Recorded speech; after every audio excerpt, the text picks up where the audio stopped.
Nakabibighaning ganda at makapigil ng tanawin. Ilan lamang sa mga dahilan kung bakit dinadagsa ng mga turista ang Pilipinas. Pero kasabay ng pagtaas ng turismo, tila umuusbong rin daw ang isang lihim na kalakaran, ang bentahan ng laman. Bakit nga ba nagpapatuloy ang ganitong kalakaran? Ito ang mas malawakang pagbabantay. Sa mga isyu ng pamahalaan at lipunan, Reporter's Notebook.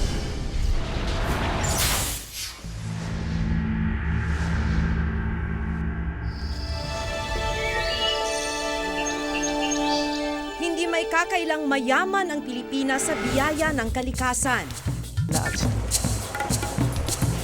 Kaya naman maraming naaakit sa ganda nito. Hindi maawat ang mga turista sa pagdagsa.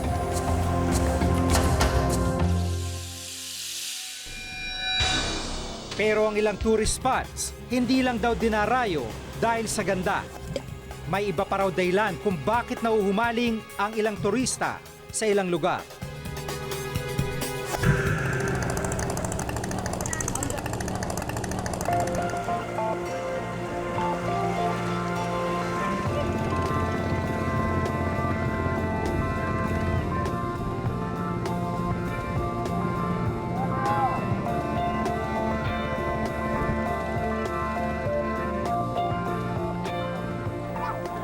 Bago mo marating ang dinarayong atraksyong ito, kailangan mong makipagsabayan sa rumaragasang tubig. At makipagbuno sa matatalim na bato. Alam mo, hindi talaga biro kung trabaho ng mga bangkero. Kung titignan ninyo, itong biyahe natin papuntang Pagsanhan Falls, pataas.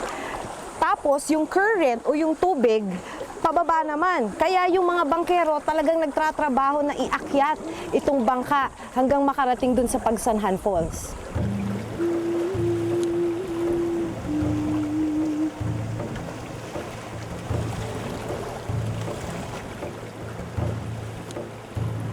Masukal man ang daan, sasalubungin ka naman ng magandang tanawin. Pero patikim pa lang ito.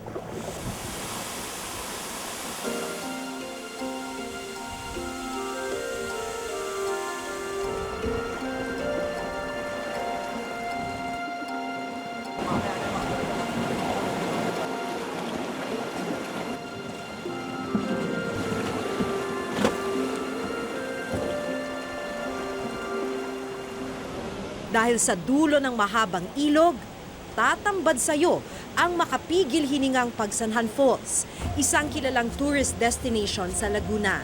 Ayon sa Department of Tourism, ang Pagsanhan Falls ay pang-anim sa top tourist destination sa Pilipinas.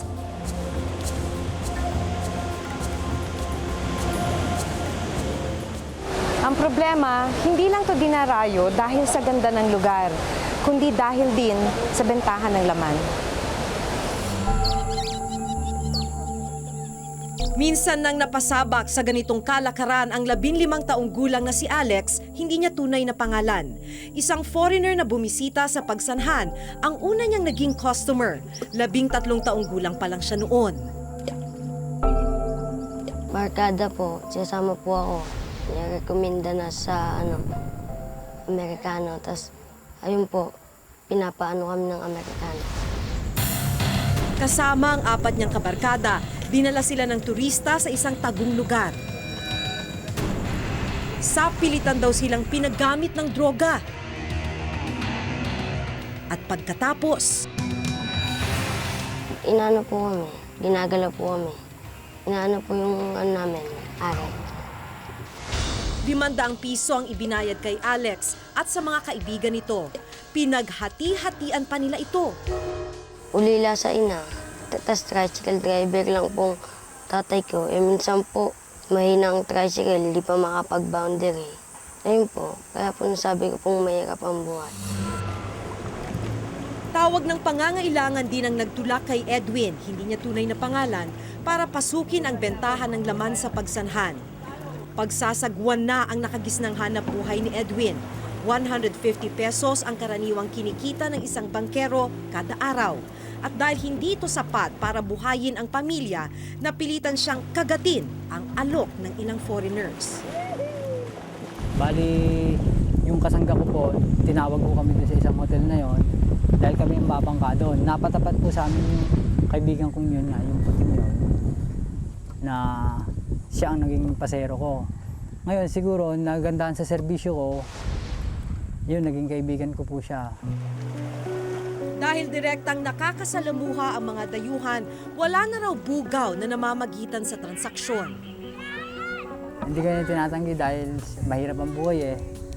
Yun po, yung nag-offer ng pera nga number 1. Yun lang, tapos yun. Alam na, yun lang. Pagkatapos naman, wala na. Kapalit daw ang halagang hindi bababa sa 3,000 piso. Yun sa hotel nangyari yung isang beses na yun. Magkano? Alam mo, binigyan niya po ako ng 3,000 nun, ma'am. Sa panandali ang aliw niya. Bukod sa ibinayad sa kanya, niregaluhan pa siya nito ng ibang bagay. Yun nga, biniyaan kami ng bangka. Nakakanting pera, gano'n. Pero ang lahat daw ay naglaho ring parang bula. Ano yung pagbabago sa tingin mo sa sarili? Yung halimbawa, naubos na yung pera, ano na ulit, yung bakit ko nagawa yun, gano'n. Dahil lang dun sa pera niya. Gustuhin man daw niyang bumiyahe para ibalik ang panahon, tuluyan na siyang tinangay ng agos sa prostitusyon. Bagay na gusto na niyang talikuran ngayong may sarili na siyang pamilya. Nagsisisi po ako. Pero nung huli, wala na namang mangyayari. Pag-iisipin ko pa, hindi na ako nagsising gano'n. Ayon sa International Labor Organization, noong nakaraang taon, nasa 500,000 ang bilang ng prostituted person sa Pilipinas. Walang eksaktong bilang ang mga prostituted male. Bugaw sa pagsanhan ang bangkerong si Rex, hindi niya tunay na pangalan. Nito nga lang daw Marso, isang grupo ng kalalakihan ang nagpatulong sa kanya na kumuha ng 4 na lalaking pwedeng makipagtalik sa kanila. Nung nagpa-boat ride siya, binigyan niya ako ng ng caller number Natawagan ko siya o kaya puntahan ko uli siya pag yung pabalik na uli sila galing pagbabangka. Yung pala, bading. 1,500 daw ang kinita ni Rex sa transaksyong ito. Halos triple sa kinikita niya kada isang biyahe sa pagsasagwan. Maging siya mismo, natipuhan din daw ng grupo. Tingin ko parang naging legal ang nangyari. Siguro baka yung mga kabataan niya dala ng kahirapan na rin siguro. O kaya gusto nilang magkapera at makapag-enjoy, yun nga, makakuha ng pambili ng pang-inom na alak, gano'n. Pero maliban sa ilang kalalakihan, may iba pa kaming natuklasan.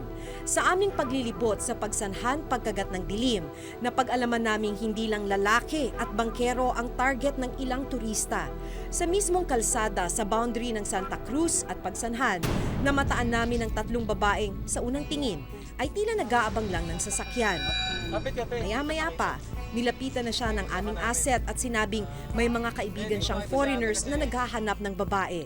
Sa puntong ito, nagpakilala ng isa sa mga babae bilang isang bugaw. 600 hanggat 700 daw ang halaga ng bawat isang babaeng kontak niya. Hindi ko makita si ate kasi. Minsan sa Burnham, sa Jadewell. Ganyan. Tapos sila naman po ang lumalapit eh. Kilala naman na po nila ako. Ang mga istoryang pinarangalan at nagsiwalat sa tunay na kalagayan ng bayan. Ngayon, nasa Reporter's Notebook DVD Volume 2 na. Di ka nahuhuli sa mga isyu at kontrobersyang kinakaharap ng bayan. Sa bantay ng pamahalaan, bantay ng lipunan. The best of Reporter's Notebook DVD Volume 2. Grab a copy at a Power Books branch near you.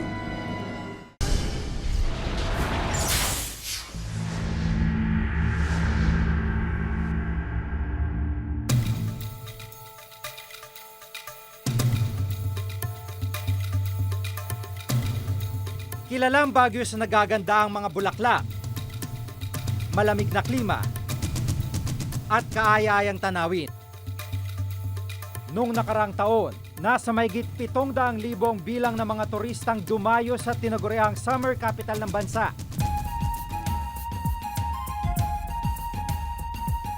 Pero hindi na lang daw sa magagandang tanawin, sikat ang Baguio ngayon.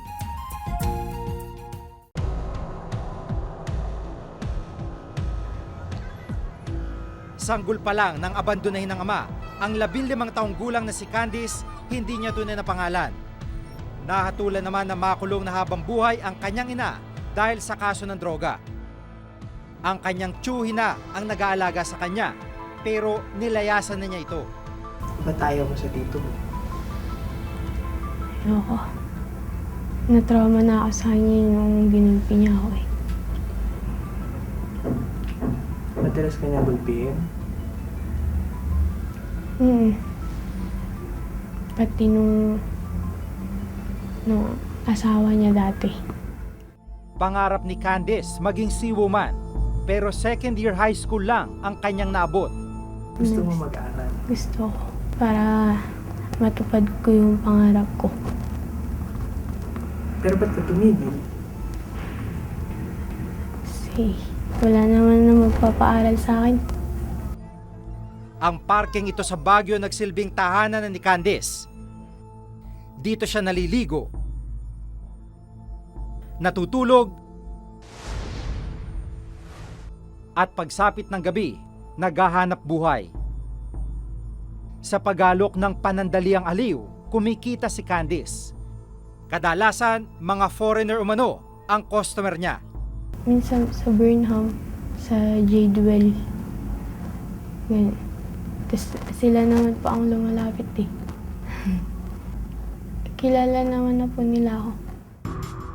Sa loob ng isang buwan, hindi bababa sa 3 ang nagiging kliyente ni Candice.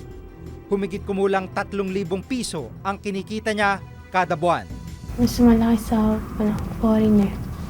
Abot na 800. Ganyan. Pag Pinoy, Nasa 5 lang. Kailangan talaga ng pera. Kasi wala kaming pangkain. Tsaka pangbili ng damit. Walang alam ang pamilya ni Candice sa kanyang trabaho. Wala rin naman na siyang balak na tumigil sa gawaing ito. Hindi nila alam lahat. Pagkagalitan nila ako. Parang natapon yung buhay ko. Nakilala din namin si Grace, hindi niya tunay na pangalan. 15 taong gulang din lamang daw siya nang mapasabak sa ganitong gawain. Nung dalaga pa ako, mga 15.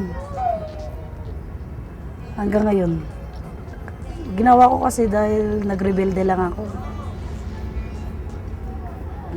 Tapos hindi ako nakatapos. Hanggang 3rd year lang ako. Pumunta ko dito sa Baguio. Ayun, natutunan ko dito. Sa kalapit na probinsya ng La Union nakatira si Grace. At kapag nakatanggap siya ng tawag o text mula sa tumatayong bugaw sa Baguio, agad siyang umaakyat sa Baguio para makipagkita sa kliyente. Yung Koreano, tapos yung Negro din, minsan hindi kami nakikita, minsan nakikita kami, ganun lang. First na customer ko, Koreano. Siyang naka-virgin sa akin, Koreano. Tapos pangalawang Chinese. Dito sa Bornan, marami. Pag isang gabi, nakatatlo ako. 3 lalaki. Kung minsan, maka-4,000. Kung minsan, 3, ganun. Inuwi ko sa San Fernando. gabi-gabi yun? Hindi, tuwing Biyernes hanggang Linggo ako dito sa Baguio. Pero dahil hindi protektado ang pakikipagtalik sa mga customer, nung nakarang taon, nabuntis siya ng kliyenteng dayuhan. Kambal ang naging bunga ng kanilang pagtatalik. Ang isa sa mga kambal, kinuha ng dayuhang nakabuntis sa kanya. Nung nagbuntis ako, hindi ako nagsisisi. Pero yung ginagawa ko nito, talagang nagsisisi rin ako. Ayaw ko na nga, pero wala akong magawa eh. Saan ako kukuha? Ayaw ko rin umasa sa magulang ko eh. Kahit isa na lang ang naiwang sanggol kay Grace, hindi pa rin daw biro ang pagpapalaki rito. Kaya raw hindi siya makabitiw sa iligal na kalakaran. Umiyak din ako kung minsan. Nadidirin ako sa sarili ko. walang magagawa eh. Ganito lang kasing alam ko na trabaho eh. Hindi rin ako nakapag-aaral. Nakakabahala ang pagtaas ng bilang ng prostituted children. Tinatayang nasa 75,000 ang bilang ng prostituted children sa bansa. Karamihan sa bilang na ito sangkot sa sex tourism sa ilang kilalang lugar. Mas pinapalala pa ba na ito dahil na rin sa bugaw na nananamantala sa ilang minor de edad. Isang bugaw sa Baguio si Jay, hindi niya tunay na pangalan. Minsan nakikita ko sila dito sa Borna mismo. Pag nagmamasaya ako ng umaga, nagre-reflex ako, paikot-ikot, nakakuha na ako. Tapos ako nang bala sa iba nun. May dumarating minsan Korean, Chinese, American. Kadalasan yun. Tapos sumusunod na ang mga taga-ibang lugar na. 3 hanggang 5,000 piso raw ang kinikita niya kada maisasarang transaksyon. Akong bala sa foreigner, silang bala sa susunod. Pasimpleng lang, tanungan lang. Pag bumigay, kuha.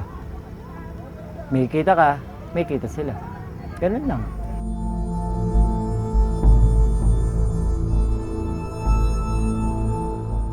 Sa aming paglilibot sa parking ito kinagabihan, ibang mukha naman ng prostitusyon ang tumambad sa amin. Ilang kalalakihan ang naabutan naming nakatambay. Naglibot ang aming asset sa loob ng parke. Wala pang ilang minuto, isang lalaki na agad na lumapit at nagalok ng masahe sa halagang 200 piso.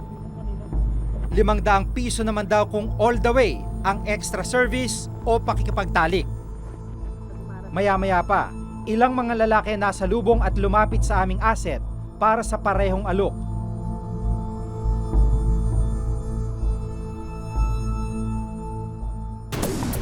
Bukod sa ilang minor de edad, natuklasan din namin ang sideline ng ilang kalalakihan dito sa Baguio. Pag kinindatan ka, ayayin mo siya ng masahe. Pag ginusto niya, diretso pag papaservice ganun. Ang mga istoryang pinarangalan at nagsiwalat sa tunay na kalagayan ng bayan. Ngayon, nasa Reporter's Notebook DVD Volume 2 na. Di ka nahuhuli sa mga isyu at kontrobersyang kinakaharap ng bayan. Sa bantay ng pamahalaan, bantay ng lipunan. The best of Reporter's Notebook DVD Volume 2. Grab a copy at a PowerBooks branch near you.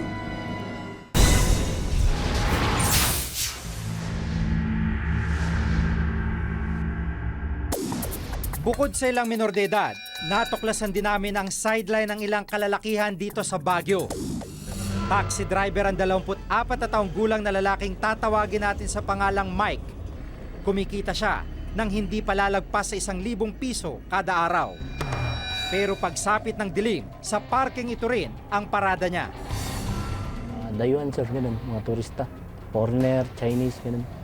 Pag kinindatan ka, ayun lang. Tapos mag-uusap na kayo, magkikwentuhan kayo. Ayayin mo siya ng masahe. Pag ginusto niya, diretso pag papaservice ganun. Sa halagang 500 kada transaksyon, nakapag-uwi siya ng 2,000 piso kada gabi. Malaking tulong na raw para sa kanyang 2 anak na parehong nag-aaral. Hindi nila alam nila nagtatrabaho ko sa hotel. Mahirap yung sabihin mo na ganitong trabaho mo. Malit na tingin sa'yo nun.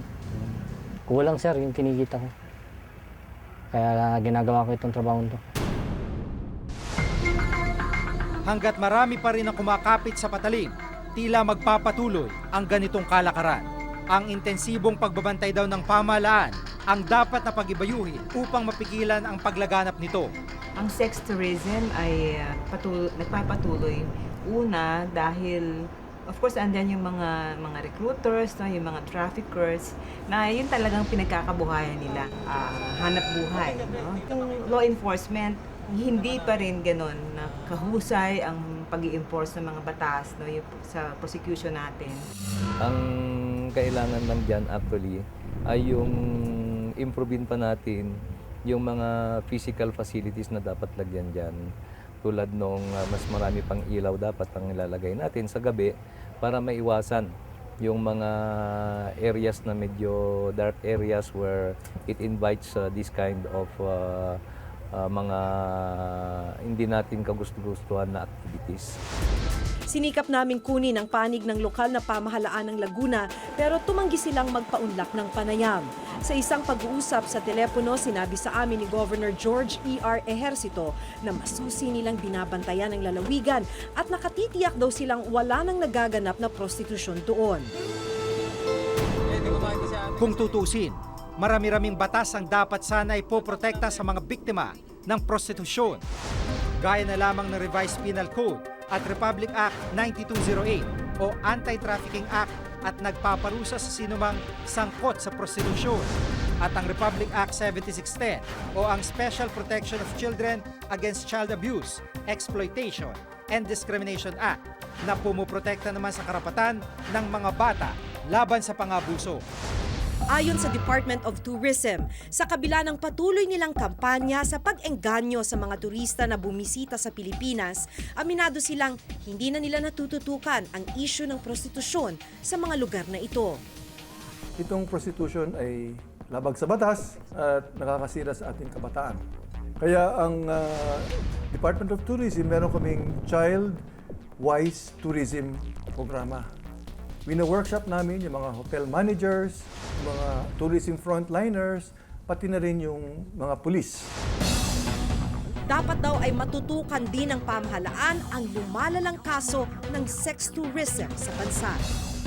Marami pa rin nagiging front yung tourism para sa prostitusyon at usually naka-package deal na yon, no? Kaya ang napoproject tayo ay isang bansa ng mga prostituted women, di ba? Bansa ng mga prostitutes na hindi maganda. Matagal nang ipinagmamalaki ng pamahalaan na mahalagang papel ng turismo para maparami ang trabaho at maiangat ang ekonomiya ng bansa. At sa pagdagsa ng mga turista sa Pilipinas kada taon, tila hindi malayong matupad ang magandang hangaring ito.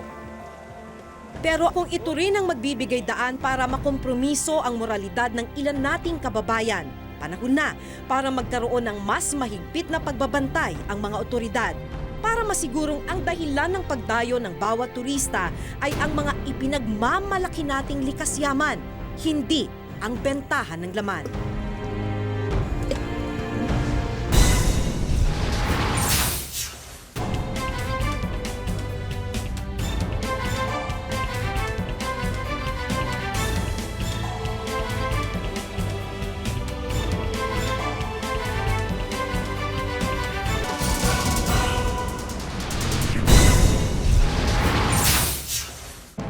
Ang mga istoryang pinarangalan at nagsiwalat sa tunay na kalagayan ng bayan. Ngayon, nasa Reporter's Notebook DVD Volume 2 na. Di ka nahuhuli sa mga isyu at kontrobersyang kinakaharap ng bayan. Sa bantay ng pamahalaan, bantay ng lipunan. The best of Reporter's Notebook DVD Volume 2. Grab a copy at a PowerBooks branch near you.